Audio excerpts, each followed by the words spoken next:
Talking Ball podcast coming to you live on Facebook and YouTube on a Monday here. It is Christmas Eve week or Christmas Eve, the Festivus for anybody who celebrates.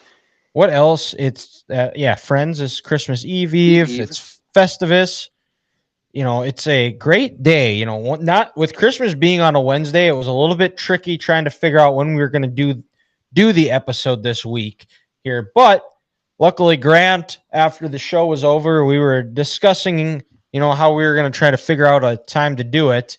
And I asked, what's the Monday night game? And Grant, like that, just says it's Saints Packers. Oh, perfect. We can do it Monday because nobody cares to watch that one because it's going to be a bloodbath. It's already 14-0 as we have started recording this. Josh Jacobs just ran in a touchdown, and it was this week. This episode is a little bit of a show rundown as we're going to break down recap the games that were this weekend in the college football playoff, the FCS playoff games. The Bison are going back to Frisco, and it was a fun Saturday to say the least here. The clip may have gotten unloaded a little bit by me. Grant, now you've known me for about 11 years now? We met my freshman year of college, your sophomore year. Would it be about 11? I'd say. I'd actually say closer to 10. Closer to 10, okay. Like where we've known each other really well. I would say 10 years because me and Ethan, we had was it like a communications class with that guy with the funny hair? Yep. 2 or 3 days a week, and we always sat in the same 3 computers. And I would say that's where it kind of began. So I'd say 10 years. Dylan. Okay, fair enough. Now, you're an Iowa fan. I'm a Michigan fan. Now, Grant, the teams have played a couple of times over the years, correct? 4 times maybe? Four times, 5 times, something like that. 5, yes, something like that. And you're not the most you're not the biggest smack talker, or usually it's always you're pretty quiet, pretty even keeled when it comes to the Hawkeyes, correct?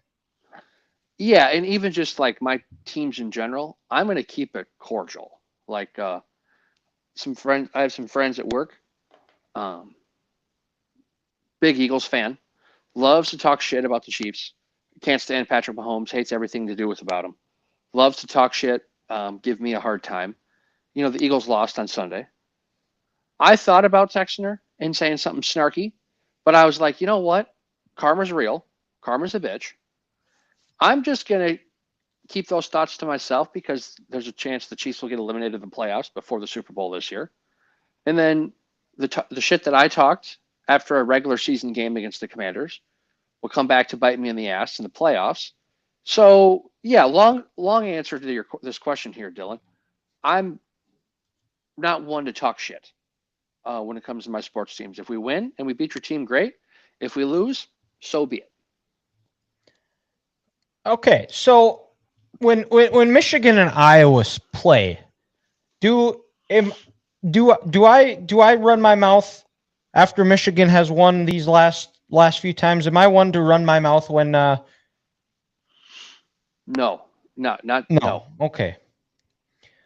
So that's kind of where I wanted to start here. Is that and maybe I have to. This is also, it's funny because it's the list of grievances, which I actually didn't have on my list here, but I probably should have been. But the idea of that only one side can talk smack and the other team person can't, and when you reciprocate a certain way, some people, when you're entering the smack talk world with me, most people bring knives. I bring bazookas. Okay, I don't care if you're gonna start this. I don't care. I'm gonna finish it. All right. And there, after the game, the NDSU game, SDSU, this was a classic game, an incredible game, back and forth, rivals going with a chance to go to Frisco on the line. It was a Cam Miller legacy game. He delivered. I mean, this was a guy that you look back who probably gets his biggest flaw is that he's gotten better every year. He has improved. He's improved as a passer. He's a tremendous leader. His biggest flaw is that he had to come after Trey Lance, Easton Stick, the long list of quarterbacks on this championship run. Cam Miller also has a national championship ring. Hopefully going to be 2 on January 6th. But the one knock on his legacy is that until this year, he had not beaten South Dakota State. South Dakota State has had the number.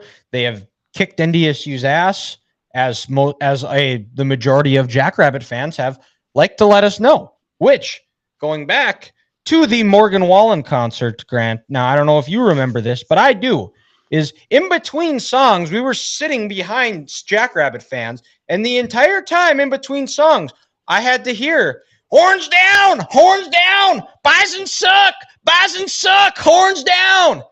And whatever. Okay, cool. I'm not gonna say nothing. They had the upper hand. You know, we'll get them. I said when we left, we're gonna get you guys this year. Just watch. We did. Bryce Lance. He's no longer Trey Lance's little brother. He's Bryce Mother Truckin' Lance. Mm-hmm. The insane one-handed catch. NDSU, the 5 games previously, they didn't win the turnover battle. They won this year's turnover battles, and they made more plays when they had to. There were a couple of situations where Gronowski threw beautiful balls, and it went in and out of out of a Jackrabbit receiver's hands. And the defensive line, they made plays when they had to. That final drive, they got after Gronowski. They had forced a 15-yard face mask penalty that made it a 1st and 25, and NDSU was able to capitalize on it. And then Jackson Dutenheffer, the pride of Mandan, North Dakota, went and made the sack and put a final nail in the Jackrabbit dynasty discussion. Because what is it, 2 for those guys? They have 2, yes. Well, you got to get 3 to be able to talk about that D word. Yep, they do not. Did they lose another one, Dylan? I can't remember. Or did they? Yes, they did. The spring season, in that spring season, yeah, and probably maybe they could have won a third because Gronowski got hurt on the first series of that championship game. Because what was it for them? Lost in 20, or lost spring in 20. 21. Spring 20, Yep. Spring 21. Was it fall of 21? They lost NDSU, to Montana State. Or Montana They State, lost to Montana State in Bozeman. And then in 22, they won it. 23, they won it. They won it. Yeah, and then of course, this year eliminated on Saturday. Correct. Yeah, you need 3 and 5 years to be a dynasty. They don't have it. And nope. Cam Miller, after the game, got interviewed. The reporter asked him about, you went to your offensive coordinator and said, run me at all costs. Why did it mean so much? Because I hate losing to them. And now I can say it. I hate the Jackrabbits. And that got all the Jackrabbit fans' panties all up in a tizzy. They got, Oh my gosh, that is so classless of Cam Miller. How could he say something like that? Really? You guys want to do this? You want to go over classlessness? Do we want to talk about the Jackrabbit players flipping off NDSU fans as they left the field on Saturday? Do we want to talk about in 2015? I had friends who went to the game and had trash thrown at them while they were going to their seats. And not to mention, when South Dakota State won their first championship in 22, and they beat the Bison, all you saw on the stage was the horns down. The horns down. That's because that's what they do. They're always living in the shadow.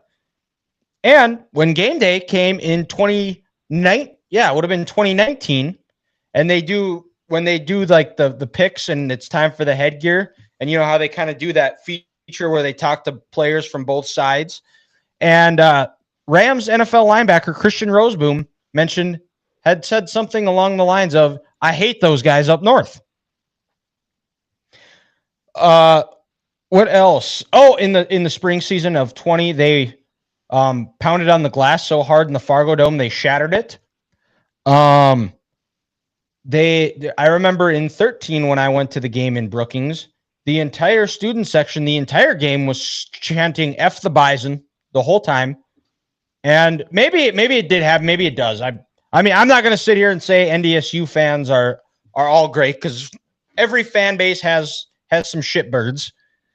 But this grandstanding of, oh, we would never do anything like that. Usually when you're the one screaming about it, that you would never do anything, you are as guilty as anybody. So don't sit here. And I've experienced they're kind of like Ohio State fans have been these last few years of, oh, we don't do anything like that. While you got Jack Sawyer running his mouth as Michigan's leaving the tunnel. The list could go on and on and on. And I don't have, as long as there's no violence, no physical violence, the horns down. Obviously, I'm not going to like it because I'm an NDSU fan, but there's nothing I can do about it. South Dakota State won. They can go and celebrate however they choose. If they want to do the horns down in my face, go ahead. I don't care. You won the game. I'm not going to do it. I got nothing. I can't say nothing. But the idea of these fans that are just going to sit here, clutch their pearls and grandstand, oh, our fan base is perfect, we would never do anything like that. Stop. No, you do. And the idea of winning graciously is ridiculous. When you sit there and you talk and you run your mouths, and then when it backfires on you, you expect something. You can't sit there and say, "Oh, it's not a one-way street. This is a two-way street." And in my experience, NDSU fans are a lot better at talking smack than Jackrabbit fans are. Well, and to piggyback off your point, Dylan, about winning with grace these days, nobody wins with grace anymore. With what the sports world has turned into, where we're a social media production, and people trying to plant flags and talk shit to other fan bases. And as soon as you beat your rival, guess what? You're going on social media to smack talk them or this and that. Nobody wins with grace. So don't give me that anymore. There are no class among sports fans anymore. Sports fans are pampered prima donna babies. And who don't do anything to help their team win, and they think they were part of it. So you can't take anything fans say seriously, because, like I said, they're just straight up bad people. And I think that for the most part, I think there are a lot of Jackrabbit fans that are good people. And when we went to the game, the people my dad and I sat around, we're kind of surrounded by Jackrabbit fans and the NDSU student section. All the Jackrabbit fans we were around were nice, friendly. We shook hands before the game. Hey, good luck. After the game, we said, great game. It was a fun one to watch. We'll see you in December. But it's always the social media keyboard warriors. And I'm going to reciprocate what you give back. And if you don't like it, then you should watch who you run your mouth to. More than fair. So, but it was an incredible game. It was I chewed glass for 4 hours. I think I had to I was sweating. It was nerve-wracking. I don't think I wanted to win a game as bad as I did. Looking back on it, probably that 2017 when NDSU beat James Madison in the national title game. Okay. For a number of reasons, because that was the year before. James Madison has the only playoff win, only team to come into the Fargo Dome and win. Mm-hmm. And the other one was is because a lot of the guys on that team were seniors or are the same age as me. So I knew a good majority of that senior class, and I was nervous for them because I wanted them to win. But it was an incredible game, two hard fought game, and it's what college sports are about. I mean, the other thing back at to this is it's a rivalry. You're not supposed to like the other team. Mm-hmm. I was not aware that you are supposed to say, "Oh, I love the Jackrabbits. Oh, they're just so great. They're so cute and fuzzy, and I just want to tap their nose." No, this is a rivalry. This is sports. That's what make college sports great.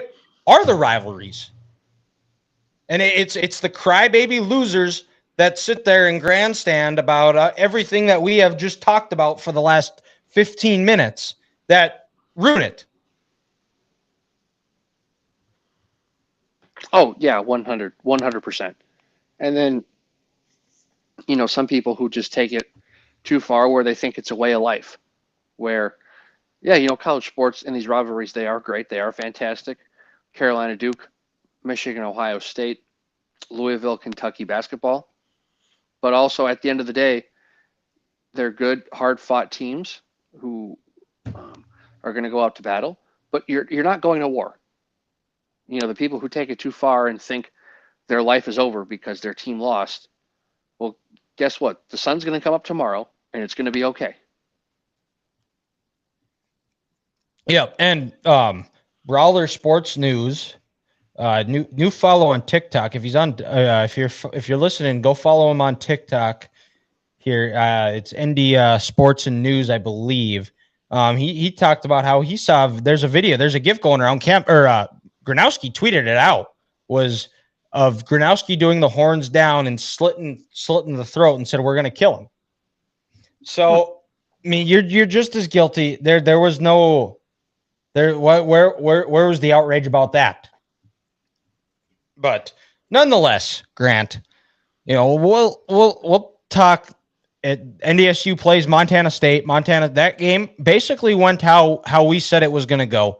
South Dakota was going to hang in there and keep it a game, but it never felt like South Dakota had enough juice to really get over the hump and really make Montana State uncomfortable. They had a good couple of drives late that they were in the red zone or on the cusp of the red zone, and they ended up fumbling a snap or having a false start that set them back that they weren't able to overcome. And it's going to be another absolute war on Monday night, January 6th in Frisco, Texas, because those two teams, Montana State, they are on a mission. This is they haven't beaten NDSU. They're 0-4. The last 6 playoff appearances that the Bobcats have been in has been ended by either NDSU or SDSU. So there's going to be a lot of revenge. There's also rumors that Brent Vegan, the Montana State head coach, is going to be the next head coach at Washington State, taking over for Jake Dickert, which is a big step up. Making a couple of million at out in the Palouse.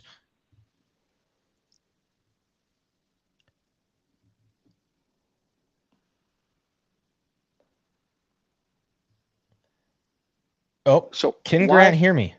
Yeah, I'm just curious. Why are they playing this game on Monday, Dylan? I'm just curious. Because that Monday is usually reserved for the national title game, but because of the expanded playoffs, they had that opening, so they decided to kind of swoop in and take it. Okay. Oh, that makes sense. I see what you're saying. So it's nice and not. I mean, I'm not going to complain about taking off early on a Monday. So it's great. It'll sneak up on us. It'll be here before you know it. But the college football playoff games, they were basically all the same blowouts. The one that we thought was going to be an exciting one was not. It basically was over after Tennessee came out shirtless in warmups, which still blows my mind. It's usually if you have to do that, it's trying to prove that you're tough. You're done. You're not going to win. Yeah. And I wish we would have known that before we both picked Tennessee, because this is your fault. I had Ohio State winning, and you talked me off the ledge, so I chose the Vols, and it did not work out.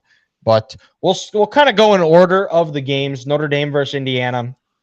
Once Notre Dame had that 98-yard touchdown run, you knew Indiana was going to be in for a hell of a rough go of it. Offense couldn't do anything all day. Kurt Signetti's a fraud. He's all bark, no bite. I tried to warn you guys. I tried to tell you that he isn't everything he cracks himself up to be. He's just a talker. He runs his mouth. Can't back it up. He wins, but he doesn't win. Chose to, instead of getting the guys ready, decides to go crash the game day set and say how they're going to – all they do is kick top 25 team's ass.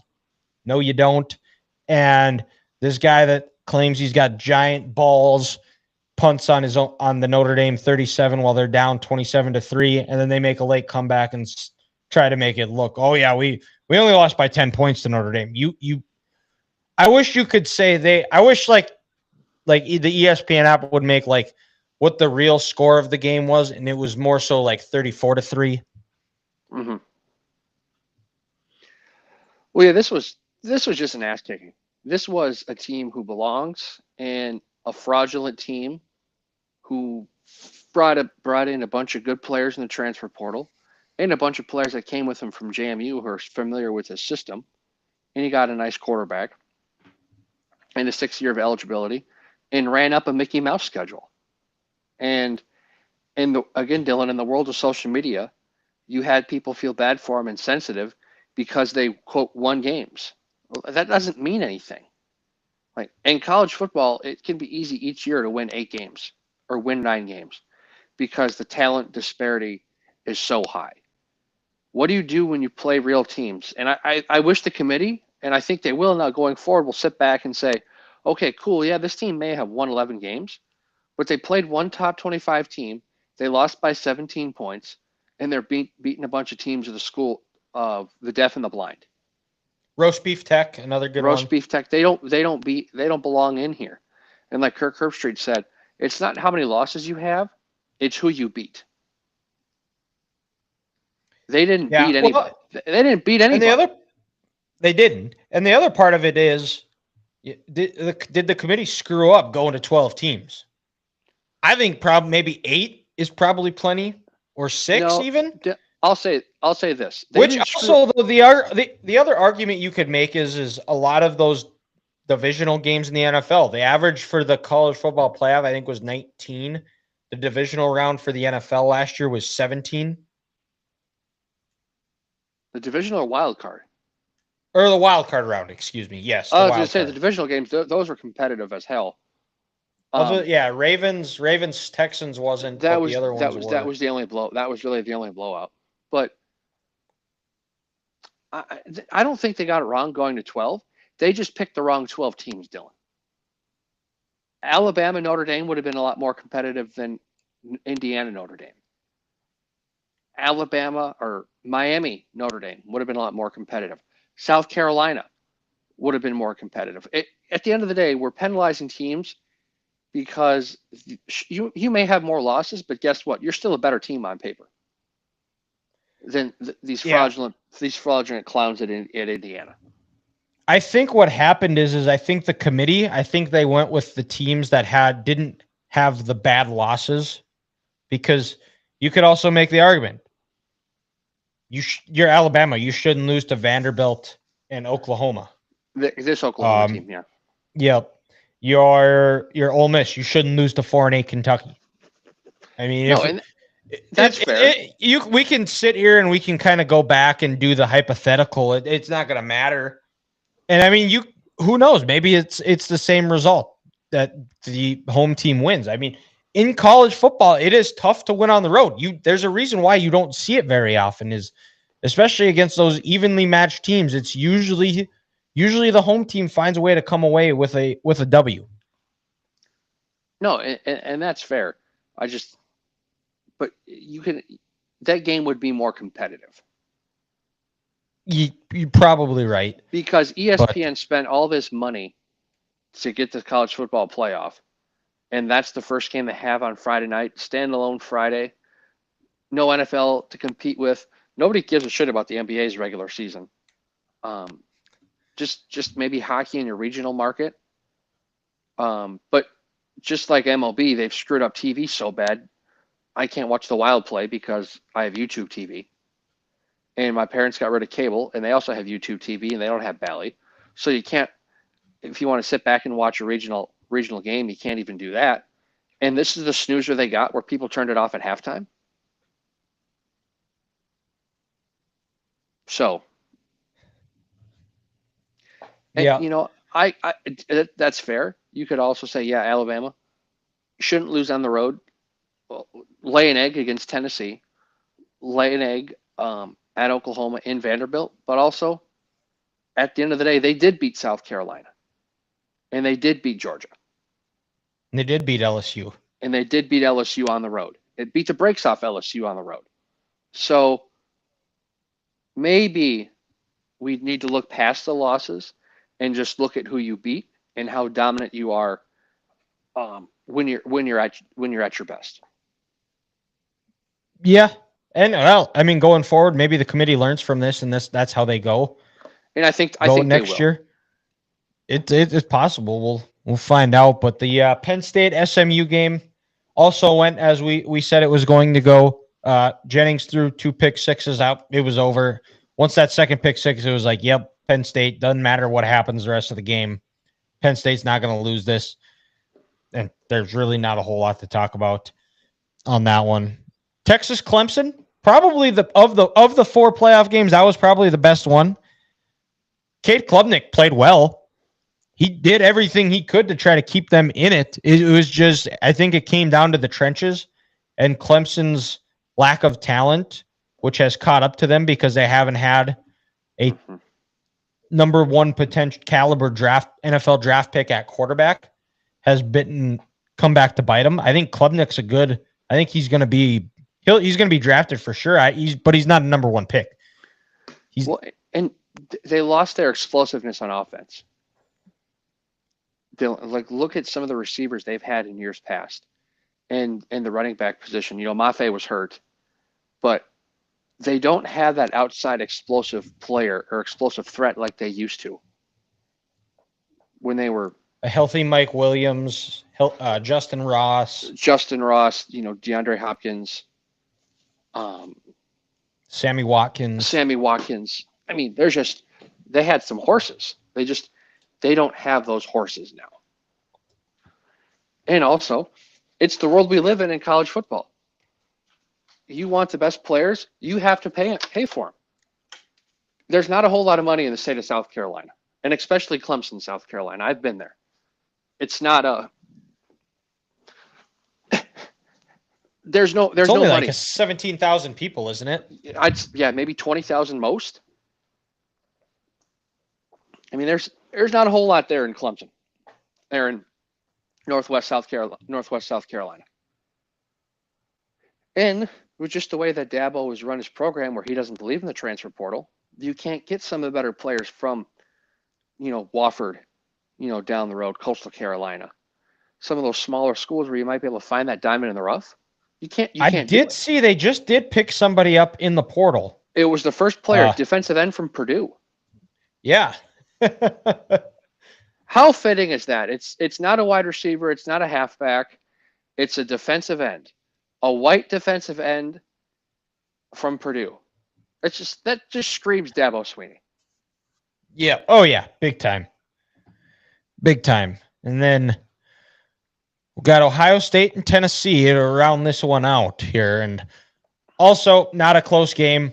I think Ryan Day might have listened to this show because we laid out what Ohio State needed to do to win that game, and they did. I mean, they were throwing the ball all over the yard. They looked in sync.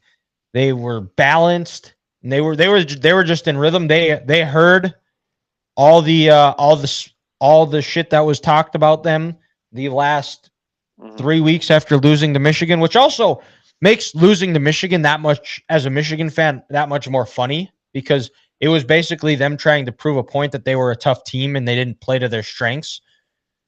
And it was a prove it game to Ryan Day. But they got off to that fast start, which it was the correct call, but since we're Monday morning quarterbacking here, no pun intended. How different does that game look if there isn't a face mask call on that third down, that first drive of the Ohio State game? It changes the whole game. I would agree. It changes the whole game, Dylan, because Tennessee, they come in the cold environment. Their defense, they go out, they get a stop early. They can sit back and say, you know what, we can play in this cold weather. Our offense is going to get the ball. We've quieted this crowd down. They're not excited. It changes everything. Like, it kind of reminded me of I'm comparing this is a college football playoff game to a regular season game, but let's go all the way back to November of 2017. Iowa is playing Purdue. Iowa's defense get a 3-and-out to start the game. I think it's Jeff Rom's first year at Purdue. Purdue goes to punt. Iowa attempts to block it. They have a roughing the kicker call. Purdue gets the ball back. They go down the field. They score a touchdown, 7-0 Boilermakers. And before you know it, the floodgates are open and all hell broke loose that day. And Iowa just looked flat. That same thing happened to Tennessee, to your point. After that face mask, and then Ohio State goes down and gets a touchdown, and you can just clearly tell that their roster is better. Their players are better. Their coaching staff is better than what Tennessee has. You can just tell this game's over. But Tennessee did win the pregame. I'll give them that. They had the map planned out for the goalposts. They traveled 30,000 people. They came out with no shirts on during warm-ups. Dylan, that was their national championship. When I saw, after it was 7-0 and the Tennessee players came out with their shirts off, I knew that game was over. At that point, that's when I said this. I'm going to lay down on the couch, and I'm going to fall asleep because this game's over. Like you said, if you have to go out in warm-ups with your shirt off, you're not a tough individual. You're a try-hard. You're not a football player, or if you're a football coach, you're a gym teacher, to Coach Colin Cowherd. That game was over. Or you know what my favorite one in that crowd of the guys that warm up without shirts on is then when they go back in to get put on their gear, they're all wearing long sleeves. They're all wearing long sleeves. Yep. And they have the sweatshirt on underneath. You can see the hood outside of their back shoulder plate there. They're back by the nameplate. Yeah. They do that because it looks cool though. They don't do that to stay warm. That's the aesthetic. Well, too bad the aesthetic got your ass kicked and embarrassed on a Saturday night in front of everybody. But Dylan, if I could say one thing about this game, I'm actually disappointed in myself in this aspect. I picked Tennessee to be my disappointing team in the SEC to start the year because I didn't trust their offense and I don't trust Josh Heupel. Besides one pass this year against Oklahoma in the SEC, what has this Tennessee offense been? And when I say that one pass, it was that nice touchdown pass that Nico had when that guy was wide open. And he threw a dart and he ran it 50 yards for the touchdown. Tennessee has not been an explosive offense at all. They've relied on their running game, but with the amount of talent they have, this 5-star quarterback, Josh Heupel is the next Philip Fulmer. We're going to party like it's 1998 in Knoxville. And what happened with Dylan Sampson? Like, why didn't he play at all? Like, was he not healthy or? It was a hamstring. And you know what, dude? Honestly, I think them not being used to the cold weather, I think it was harder for him to get that thing going. Yeah, that checks out. I think that hamstring locked up on him, and they were not prepared to try to get your body right in the cold weather, which comes down. Well, they did warm up without their shirts on. They were getting acclimated. I think if one more guy would have worn his shirt, would have gone out to warm up shirtless, I think the game would have been different. You know what, dude? If Sampson would have went out there in just his tights, they would have been fine. Ditch the sweatpants, ditch the shorts, just your tights, like you're like he's an Olympic sprinter. Yep. That would have been it. Then he would have been able to play. That's what it was. That's what it was. But I'm disappointed in myself because this whole year we knew this Tennessee offense was fraudulent. And the only reason I picked them in to win this game had nothing to do with Tennessee, besides the fact that I thought their defensive line was good. Oh, where were they? That was another thing. It was like they were non-existent. Nowhere to be seen. What's the defensive end number 27? Is it Pierce Jr.? Something like that, I think. He's supposed to be a top 5 pick. Where the hell was he all game? He was gone. Actually, Columbus PD is still looking for him because there's a missing person report.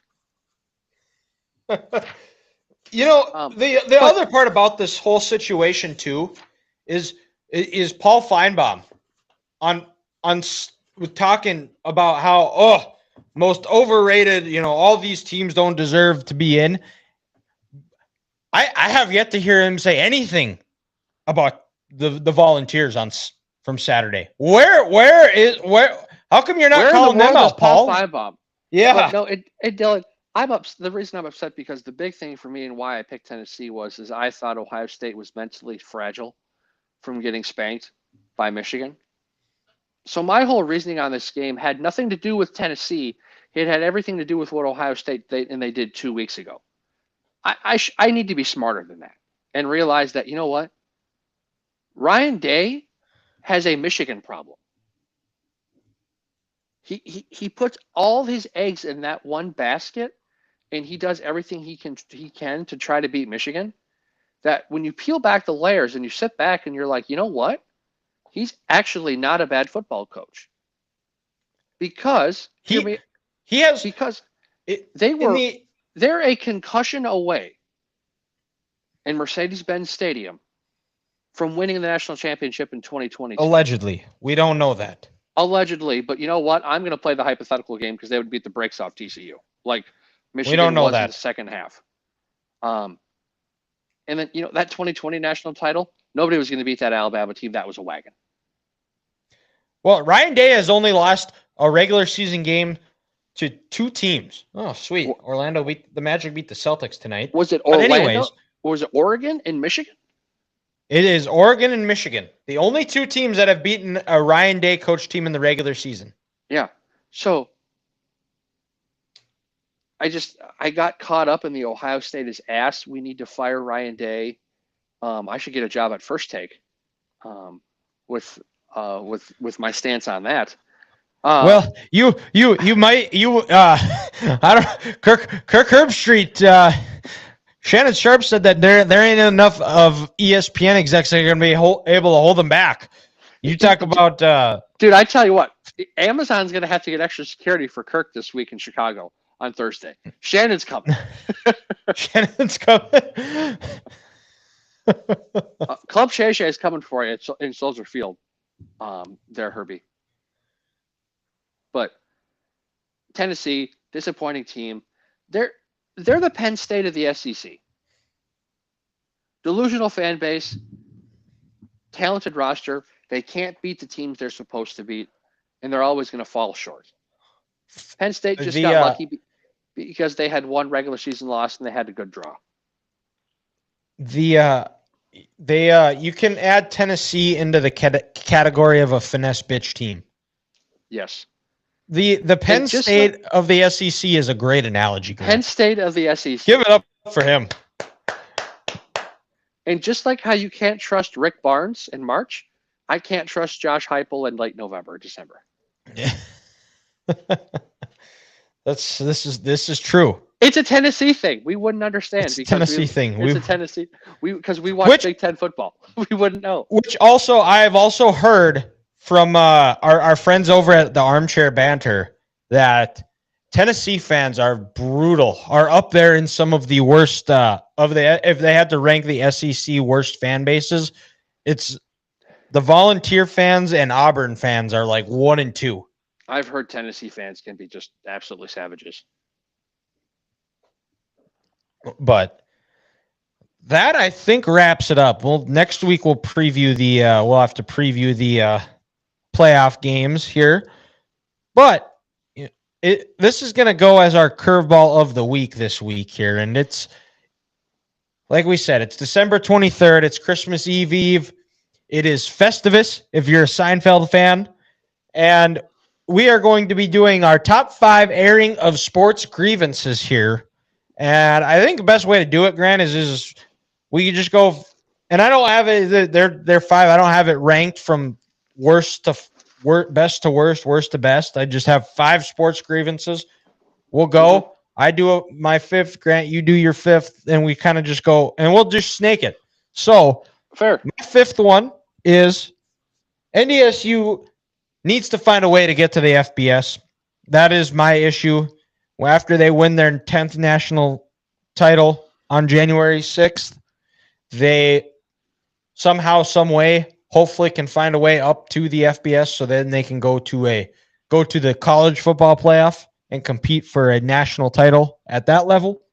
It's going to be a few years, but I think the way NDSU, they have the facilities, the recruits that they are getting, the other schools that are interested are also our Mountain West schools that have offers out to a lot of the guys that NDSU is able to get. I think this is a program that is special. It's a culture, and there's no better example of it than Cam Miller, who could have left. He lost his starting job after the spring season, stuck it out, took over, and has an opportunity to win his 2nd national title. Has 45 wins. Could have, but then I think he has got 44 wins right now. Could have 45 if he wins on January 6th. NDSU needs to make the move to the FBS is my 5th. Fair enough. And I don't have these as 1 through 5. I just have 5. So I'm going to start here. In the first one, I'm taking a shot at the NCAA. It's basketball games being played in football arenas. This is absolute bullshit. Like it's ridiculous. It doesn't look good on TV. I think it affects the play. I saw the Gophers play at the University of St. Thomas. Me and Ethan went in 2018. It was kind of a tune-up to get ready for the Final Four. And that game, no, it was Oklahoma State. Excuse me, they were playing Oklahoma State. They played the Cowboys. Instead of going with the football field, like how it was going to be for the Final Four, they put like a drape barrier at midfield, Dylan, and they played sideline to sideline. It's way too big. The court is small. You can't see the players. It truly looks ridiculous. And you don't get the intensity that you feel like you should get when you're at a Final Four. Like the last 2 Final Fours that the women have played, of course, Iowa's been there. It feels like a championship moment because it's intimate and the fans are right there. When you're playing basketball games in football stadiums, that looks stupid, and it needs to be stopped. That's correct. So what's your next one? My next one here is load management in the NBA. This is going to be an NBA heavy list, I feel. These players are out here making $45, $50 million a year, and they play 3 games, and they need to be off 2. And then they come back, and they play 3 games, and then they're out for 2 weeks with a calf injury. Maybe you're hurt because you're not playing and you're not practicing, and you're not taking care of yourself. LeBron's 40 years old, and he's going to play 70 games this year, and he looks like he's 29. You know why? Because he plays and he practices basketball. You know who doesn't get hurt? Anthony Edwards. He plays every single game the Wolves have to offer. The best way to not get hurt is to build your body and have your muscles learn to adapt and get to that initial shock that it is when it comes to play a game like, any high sport at a professional level. And these players, they aren't doing it because they're trying to save themselves for later in the year. But in return, they're hurting themselves, and also they're putting bad product on the TV. Like, I understand the NBA, that these players are making ridiculous amounts of money in their contracts, but that's just because ESPN paid a bunch of money to broadcast their games. ESPN is sitting back like, we wasted all our money on this right now because nobody watches in January when Steph Curry's taking it off because his ankle feels bad after he's missed 2 weeks. And Paul George, I think Paul George has done more podcasts this year than played in basketball games. Has Kawhi Leonard played at all this year?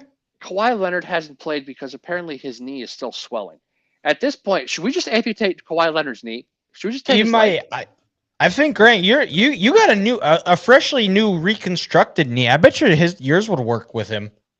I maybe should we try the first ever knee transplant where Kawhi Leonard gets my knee and then I get Kawhi Leonard's? Boy, would that be a 6'7" NBA player gets a white dude from Minnesota's knee. I'm here for it. Oh, and what, a 2-time Finals MVP knee too? Yeah. I may add. Correct. Yeah, it would. No one's stopping Grant at LA Fitness anymore. Nobody is stopping me. And I tell you what, Kawhi Leonard is going to lose his scoring ability, and his athleticism. But you know what? His 15-foot bank shot is deadly. And you know what? He's going to play hard. He's going to try to get rebounds. That's right. That's right. My fourth one is that rivalry games in college sports do not need to play for a trophy. Bragging rights is enough. I love having the marker back in Fargo, but there are certain games that are so big that you hate them enough. You don't want to share something with them. Yeah, it was cool when NDSU, SDSU, I get it. They made the jump together as a way, to play back and forth, play for a Dakota marker. It symbolizes. I get it. Now that UND is back in the fray and NDSU, UND play, there's been talk about trying to get some type of trophy. We don't need a trophy. Don't need one. The biggest rivals in sports do not play for anything. You know what? Ohio State, if they beat Michigan, they get a pair of gold pants. Do something like that. We don't need to be playing for a trophy. I like that. I like that take.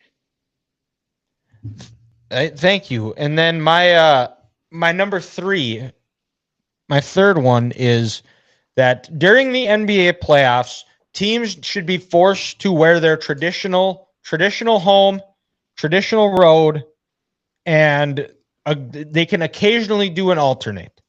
Okay?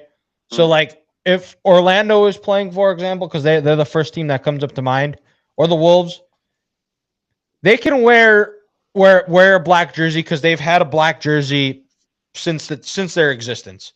But the Celtics, they're white jerseys, they're white at home, they're green on the road. Yeah. And that's it. They don't need all the other fancy stuff. The Wolves, when they wear their sick throwbacks, that one, they wore those ugly ass gray ones when lime green. Yep. That is why they lost in Game 5. But NBA teams should be forced to wear traditional jerseys during the playoffs. I agree. And it's just an eyesore. It's just an eyesore. It looks like it is. Okay, so I'll go next. Can we get, this is a universal rule for college football here. Can we get all conferences playing the same amount of conference games, please? Ooh, that is a good one. Like, why is the Big Ten and the Big 12 playing 9 conference games when the SEC and I think the ACC are playing 8? Yep, they only do 8. They only do 8. It doesn't make sense. It's such an imbalance in the scheduling process that we talk about. And then also, it's ridiculous. Like, I'll throw in Iowa here. When you talk like Iowa, and they have 9 conference games, so you're going to have 5 road, 5 home. If they have 5 home conference games, and the game against Iowa State is at Iowa, they're going to play 8 home games of the year. 8 of your 12 games are in Kinnick Stadium. That's ridiculous. We also need to change that. We need to have universal conference schedules across the whole country for all 4 Power 4 conferences. And at most, you can play 7 home games a year. like Kirby Smart's complaining about how Georgia had to go on the road this whole season and they still won the SEC. Well, I saw something the other day, Dylan. You're not going to believe this. 7 of their last 8 games, including the SEC title game, were played in the state of Georgia. Like that includes the road game at, or was it maybe not 7 of the last 8, but 6 of the last 7 was played in the state of Georgia, and that includes the road game at Georgia Tech. Like, but that game was in Athens. It was in Atlanta. Oh, it was in Athens. No, yeah, you're right. It was in Athens. But the SEC championship game was in Atlanta. With Atlanta. So just the state of Georgia in general. So these college football conferences need to figure it out. Either all 9-game conference schedules or all 8-game conference schedules. And playing 75% of your games at home, like some teams do, is just insane.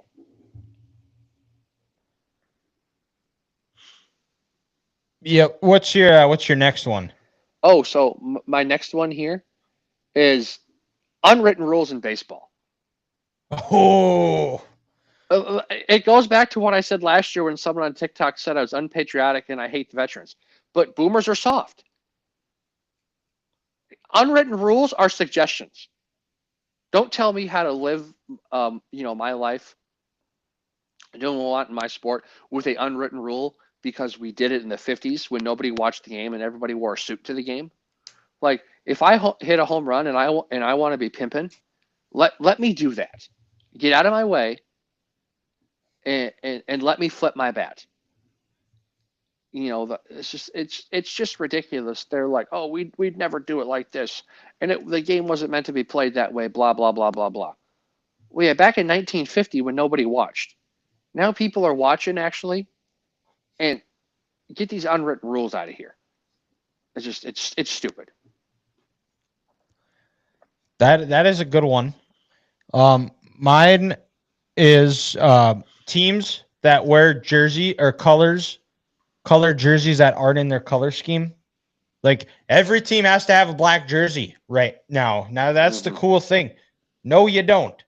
If it's not in your color scheme, don't wear it. I don't like seeing, or like when Michigan State went through their phase of wearing their having the lime green, it was disgusting. Yeah. I'm just not a fan of it. And then my last one is going to be, can we stop? And this is for every level. The NBA, who cares? MLB, I saw it during the baseball playoffs. Can we stop doing mid-game interviews with coaches? Oh God, it's awful. Oh, or like the pregame interview before they go into the tunnel. That's their time to get ready and get focused on the game. They don't need to be talking to anybody. They're in the middle of a game.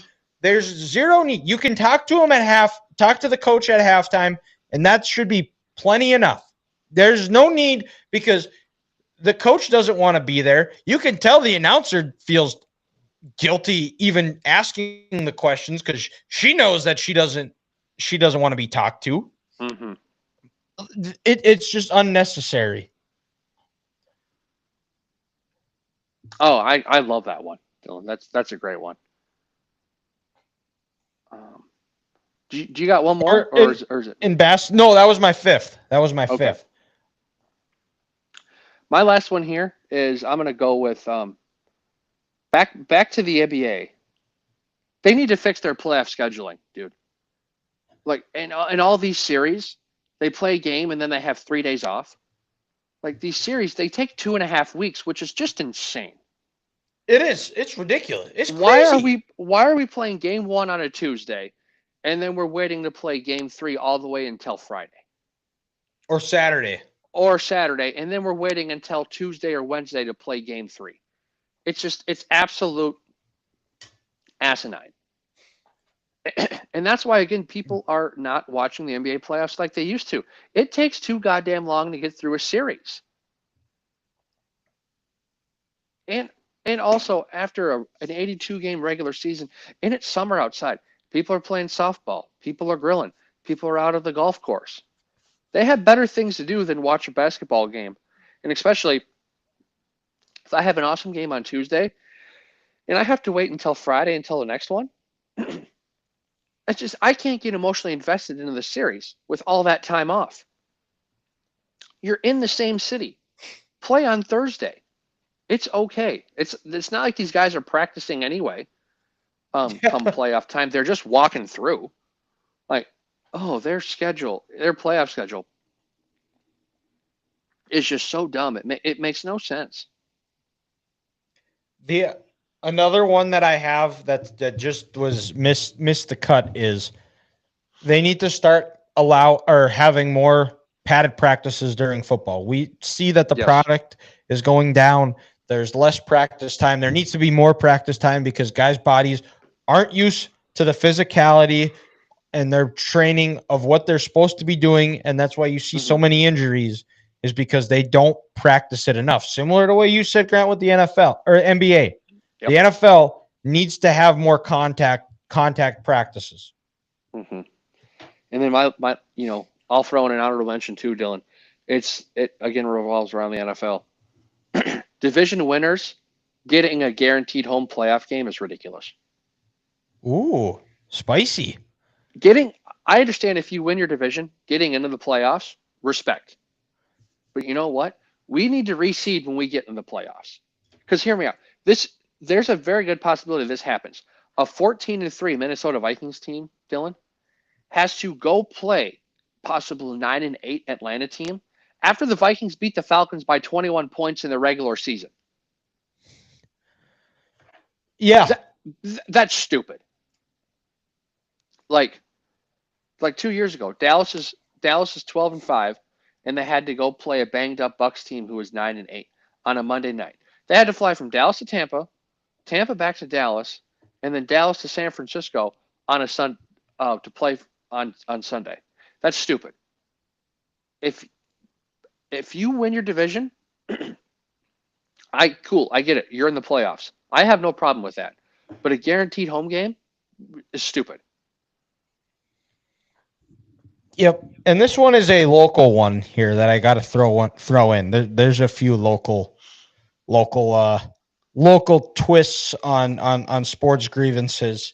Is the Dakota Bowl, where the North Dakota State Football Championships needs to go back to 2 days, because we got games that are starting at 8 o'clock in the morning and they go all the way through the day. Mm-hmm. There's zero reason. This is a state championship game.